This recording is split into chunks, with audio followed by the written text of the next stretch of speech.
Hello guys, खमा गणिसा। तो सुबह के बज रहे 5:30 और हम कर रहे हैं पूजा। हम सावन नहा रहे हैं तो मैं नहा ली हूँ, सोनू भी नहा लिए।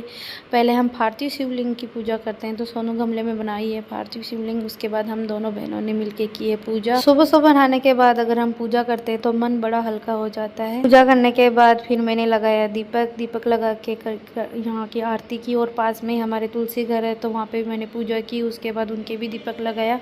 घर पे पूजा करने के बाद हम पहुंच जाते शिवालय। हमारे घर के पास में छोटा सा शिवालय है, वहाँ हम पूजा करते हैं। और पास में ही हमारे बाबू साहब हुक्म के चबूतरे हैं, तो सबसे पहले तो उनके धोग लगाते हैं।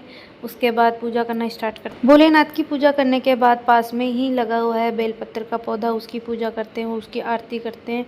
उसके बाद उसके पास में ही लगा है समी का पेड़, उसकी पूजा करते हैं।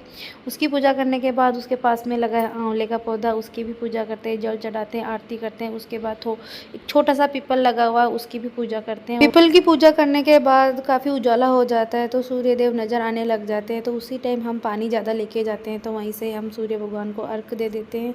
मैं दे देती हूँ, सोनू दे देती है। उसके बाद पीपल की परिक्रमा भी हम लगा लेते हैं। परिक्रमा हमारे हिसाब से कभी 7 लगा लेते हैं, कभी 5 लगा लेते हैं, कभी 11 लगा लेते हैं। उसके बाद जाते हैं घर पे और मिलते हैं लड्डू के ढोक लगाते हैं, पितर बाप जी सा के ढोक लगाते हैं। और आजकल बारिश आने की वजह से, सर्द होने की वजह से चूल्हे के बहुत भाव बढ़ गए हैं, बड़ी मुश्किल से ये जलता है। श्री और कुछ तो स्कूल चले जाते हैं, फिर राधा रानी अकेली रह जाती है, तो वो अपना टाइम पास कुछ इस तरह से करती रहती है, बाहर खेलती रहती है, जो भी आता है उनसे बातें करती रहती है।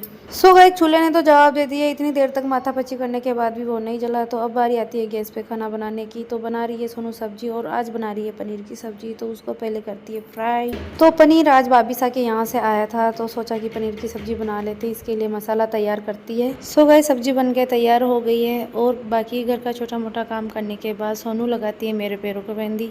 जैसा कि आपको पता है कि सावन के महीने में हम दोनों बहनें अपने हाथ पैरों की मेहंदी को नहीं उतरने देते हैं। जब भी हमें मेहंदी लगानी होती है अपने पैरों के, तो वो मेरे पैरों की मेहंदी लगाती है और मैं उसके पैरों के लगा देती हूँ। मेहंदी लगने के बाद जब बाहर देखते हैं तो बाहर हल्की हल्की बारिश आ रही थी और मौसम बहुत खतरनाक हो रहा था, बारिश वाला। सो गाइस, शाम के 4 बज जाते और हम हमारा व्रत खोल लेते।